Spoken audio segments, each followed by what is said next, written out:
tagal na nating mithi, di napapayagang mabawi muli.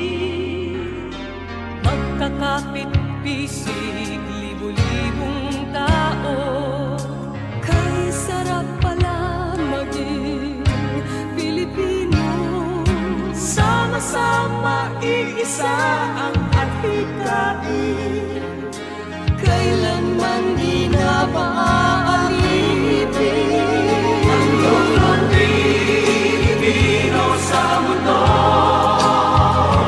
mapayapa para ang pagbabago.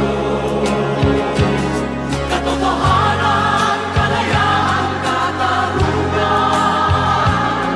ay kayang makamit na walang lahas, basta't magkaisa tayong lahat.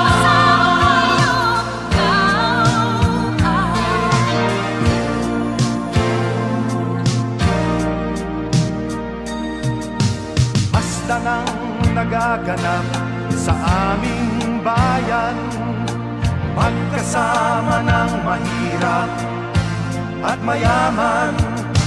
Kapit-bisig, madre, pari at sundalo, naging langit itong bahagi ng mundo. Huwag muling payagang umira lang